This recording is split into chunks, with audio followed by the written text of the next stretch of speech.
हमारा स्मार्टफोन और computer current से चलता है। पर ये करंट से कैसे चलता है? करंट कैसे डाटा को रिप्रेजेंट करता है और करंट कैसे डाटा को स्टोर करता है? तो मैं हूँ रिजवान जमान। तो चलिए आज की इस वीडियो में हम बात करने वाले हैं कंप्यूटर की बिहाइंड द सीन। और करंट से कंप्यूटर कैसे चलता है उससे पहले इंफॉर्मेशन और सिग्नल्स, ये दो शब्द का मतलब समझना जरूरी है। इंफॉर्मेशन यानी कि डाटा, यानी कि किसी भी ऑब्जेक्ट की बारे में कुछ इंफॉर्मेशन, कुछ तथ्य। और सिग्नल्स यानी कि डाटा का रिप्रेजेंटेशन, यानी कि डाटा, उस डाटा का रिप्रेजेंटेशन सिग्नल्स। अगर एक छोटा सा एग्जांपल मैं दूं, अगर कोई देश का प्राइम मिनिस्टर या फिर प्रेसिडेंट अगर किसी बाहर के देश में जाते हैं, सिक्योरिटी गार्ड और प्राइम मिनिस्टर के बीच एक सिग्नल्स क्रिएट करते हैं। सिग्नल्स क्रिएट करके उस सिग्नल्स का एक मतलब रहता है। जैसे कि प्राइम मिनिस्टर अगर नाक में टच करे तो यानी कि सेफ है प्राइम मिनिस्टर के हिसाब से, और अगर चीफ पे टच करे तो यानी कि प्राइम मिनिस्टर के हिसाब से कुछ गड़बड़ है। और ऐसे करने से सिक्योरिटी गार्ड को पता चल जाता है, यानी कि सिग्नल्स मिल जाता है। और ये कैसे मिलता है? क्योंकि ये पहले से सेट है, इसका मतलब ये है, और यही सिग्नल्स मिलने पे उसको समझ आ जाता है। और जो मतलब समझ आता है वो इंफॉर्मेशन यानी कि डाटा, और जिसके थ्रू उसको समझ आ रहा है वो सिग्नल्स है। और ऐसे ही कॉन्सेप्ट कंप्यूटर्स में भी इस्तेमाल होता है। कंप्यूटर्स में हम सिग्नल्स को क्रिएट करने में और सिग्नल्स को समझने के लिए करंट का इस्तेमाल करते हैं। तो चलिए देखते हैं कैसे। जब आप कोई कीबोर्ड की कीज को प्रेस करते हो तो सिग्नल्स कैसे कीबोर्ड से मेन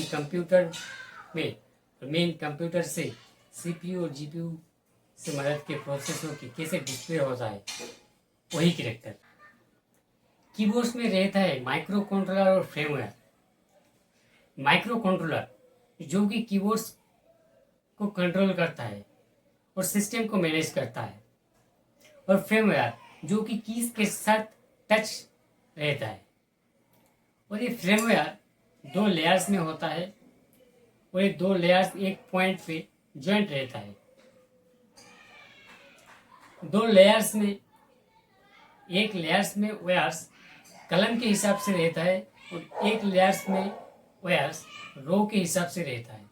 जो रो के हिसाब से रहता है, सारे वायर माइक्रो कंट्रोलर की इनपुट लाइन से आके मिलता है, और जो कलम्स के हिसाब से रहता है वो सारे वायर्स माइक्रो कंट्रोलर की इनपुट लाइन से जुड़े रहता है।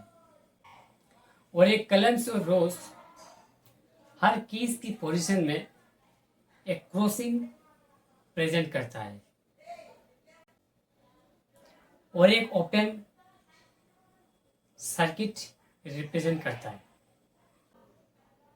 जब आप कीज को प्रेस करते हो तब कॉलम्स और रो जुड़ जाता है और सर्किट क्लोज हो जाता है,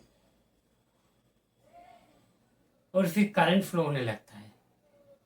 और करंट फ्लो होने पर माइक्रो कंट्रोलर को हाई वोल्टेज मिलता है, और माइक्रो कंट्रोलर को हाई वोल्टेज मिलने पर माइक्रो कंट्रोलर उस सर्किट की कॉलम्स और रो को आइडेंटिफाई करके उस कीज की पोजीशन को डिटेक्ट करता है, और उस कीज की पोजीशन डिटेक्ट करके उसका एक स्कैन कोड जनरेट करता है, जो स्कैन कोड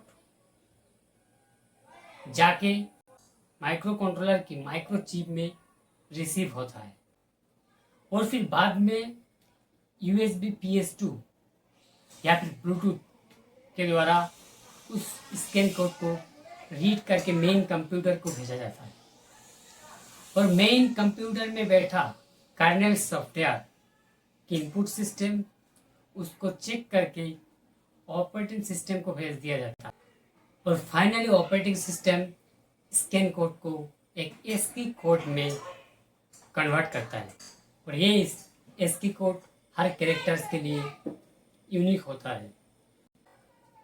ये एस्की कोड 8 बिट का होता है और फिर फाइनली ये 8 बिट 0 और 1 को मिलकर जो ये 8 बिट्स फाइनली हमारी मेमोरी में स्टोर होता है और फिर सीपीयू और जीपीयू उस डाटा को रीड करके प्रोसेस करके डिस्प्ले कराता है जो कि आपने प्रेस किया था कीबोर्ड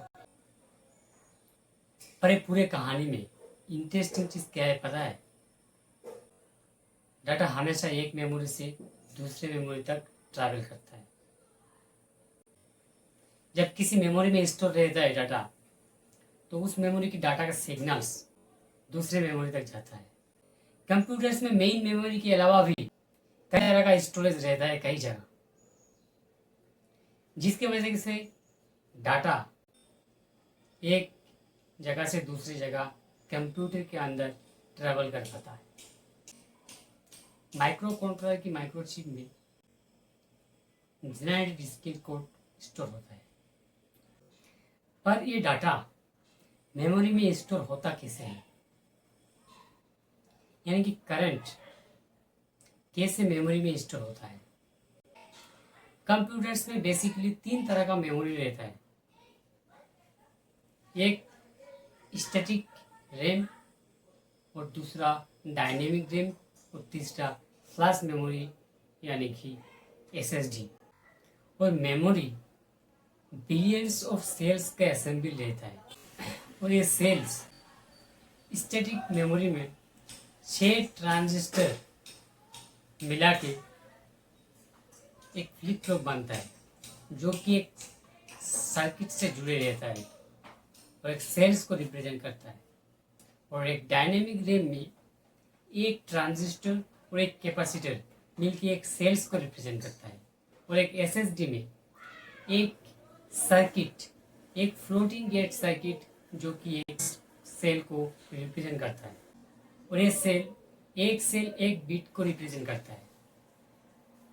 हमने देखा था एस्की कोड में जो कि 8 बिट का होता है और ये सेल्स एक बिट को रिप्रेजेंट करता है, या तो 0 या तो 1। स्टैटिक रैम में अगर सर्किट ऑन है तो 1 और ऑफ है तो 0। डायनेमिक रैम में अगर कैपेसिटर में चार्ज है तो 1, अगर चार्ज नहीं है तो 0। और एसएसडी या फ्लैश मेमोरी में अगर करंट फ्लो होता है तो 1 और करंट ब्लॉक होता है तो 0। एसएसडी मेमोरी में जो एक फ्लोटिंग गेट सर्किट रहता है, वो फ्लोटिंग गेट बेसिकली क्या है? फ्लोटिंग गेट में इलेक्ट्रॉन्स को फोर्सफुली स्टोर किया जाता है, जिसकी वजह से इलेक्ट्रॉन्स ट्रैप्ड हो जाता है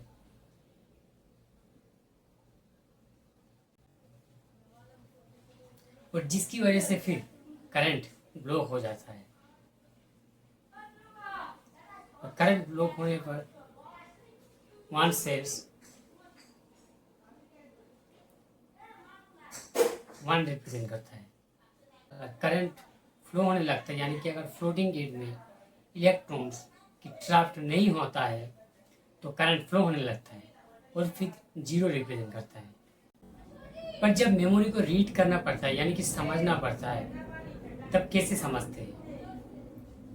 सीपीयू किसी भी मेमोरी को समझने के लिए उस मेमोरी एड्रेस में करंट सप्लाई करता है और करंट सप्लाई होने पर एक सिग्नल सीपीयू के पास चला जाता है कि उस मेमोरी की सेल्स में